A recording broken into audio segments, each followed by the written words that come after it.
सब पागल हैं। सोने की बीट करने वाला वह पक्षी जिस जंगल में रहता था, वहां पर मानव जाति के लोगों का आना जाना बहुत कम होता था। यही कारण था वह पक्षी लंबे समय तक बचा रहा, परंतु कब तक? किसी एक व्यक्ति ने वहां से गुजरते समय सोने की बीटों को देखा, तो उसे यह समझने में देर न लगी कि अवश्य ही इस वृक्ष पर सोने की बीट करने वाला कोई पक्षी रहता है। उस व्यक्ति ने गांव में जाकर यह बात लोगों को बताई, तो सोने का नाम सुनते ही उस गांव के शिकारी कालू राम के मुंह में पानी भर आया। उसने उसी समय अपना जाल उठाया और जंगल की ओर चल दिया। जंगल में पहुंचकर उसने सबसे पहले उस वृक्ष की तलाश की जिस पर सोने की बीट करने वाला पक्षी रहता था। इस काम में उसे अधिक देर नहीं लगी। उसने दूर से चमकते सोने को देखकर यह अंदाजा लगा लिया कि यही वह वृक्ष हो सकता है जिस पर सोने की बीट करने वाला पक्षी रहता होगा। उसने उस वृक्ष के पास पहुंचते ही अपना जाल फैला दिया। पक्षी को उस जाल में फंसते देर न लगी और शिकारी उसे पकड़कर खुशी से झूमता हुआ अपने घर ले आया।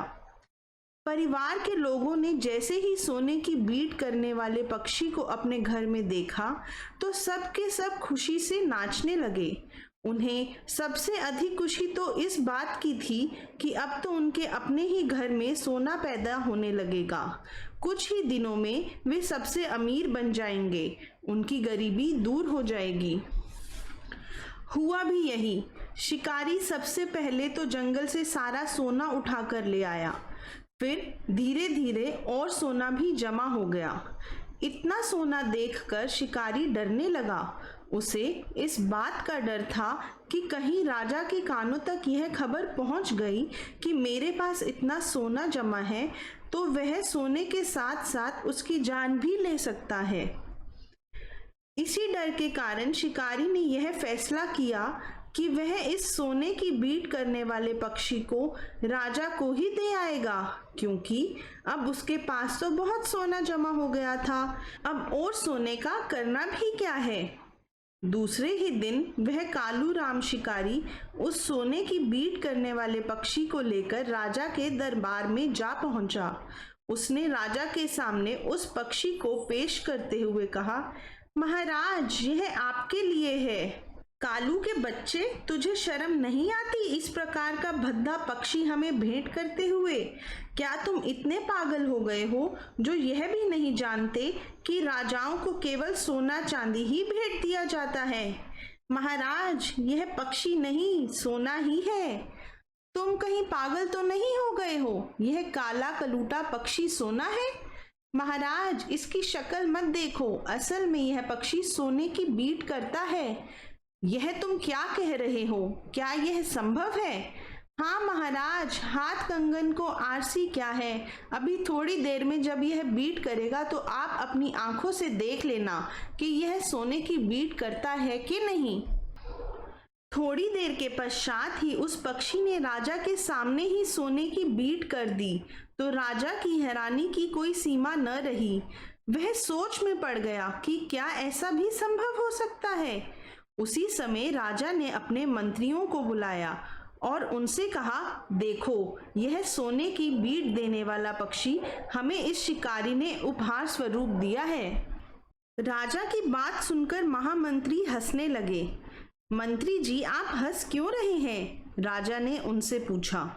महाराज, मैं तो आपके भोलेपन पर हंस रहा हूं कि आपने एक शिकारी की बात पर विश्वास कर लिया, मगर इसने हमारी आंखों के सामने बीट की है।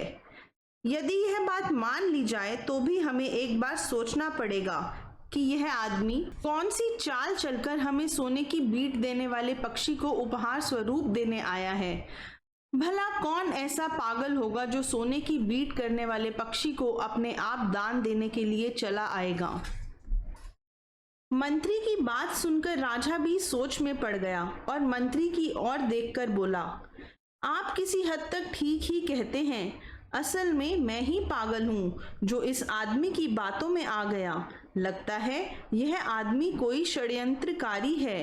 अब तो हमारे सामने एक ही रास्ता है कि इस पक्षी को आज़ाद कर दें। हाँ हाँ महाराज, आप इस पक्षी को आज़ाद कर दें। न रहेगा बांस, न बजेगी बांसुरी। कालू उस मंत्री के मुंह की ओर देख रहा था, जिसने उसे संदेह की नज़रों से देखा था। किसी ने सत्य ही कहा है कि गरीब के सोने को भी लोग मिट्टी ही समझते हैं। उसने तो सोचा था कि राजा सोने की बीट करने वाले पक्षी को पाकर बहुत खुश होगा, इसके बदले उसे इनाम देगा या अपने दरबार में नौकरी दे देगा। परंतु यहाँ तो सब कुछ उसके विचारों के विपरीत ही हो रहा था। भलाई के बदले में बुराई मिल रही थी। राजा को भड़काने वाला यह मंत्री मूर्ख ही तो है, जो राजा को यह सलाह दे रहा है कि इस पक्षी को ही मुक्त कर दिया जाए। उस बेचारे की बात सुनने वाला वहां कोई नहीं था। राजा तो केवल अपने मंत्रियों की ही बात सुनता था। तभी तो मंत्री के कहने पर उस सोने की बीट देने वाले पक्षी को पिंजरे से निकाल दिया गया। वह पक्षी पिंजरे से निकलकर एक खिड़की पर जा बैठा और उन सबसे बोला, तुम सबके सब पागल हो।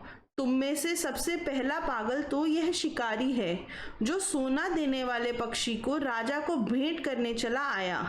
दूसरा पागल यह राजा है, जिसने सोना देने वाले पक्षी की बाबत मंत्री से सलाह ली।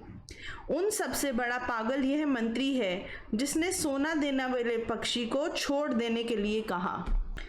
इस कहानी से हमें यह प्रेरणा मिलती है कि किसी की बातों में आकर कोई निर्णय न करो। जो भी फैसला करो अपनी बुद्धि से करो। राजा ने भी अपनी बुद्धि से काम न लेकर कालू द्वारा भेंट किए जाने वाले पक्षी को मंत्री के कहने में आकर छुड़वा दिया, जबकि उसे कालू की बातों की सत्यता की गहराई में जाकर स्वयं निर्णय करना चाहिए था। दोस्तों, ऐसी और मज़ेदार कहानियाँ सुनने के लिए चैनल को ज़रूर सब्सक्राइब करें।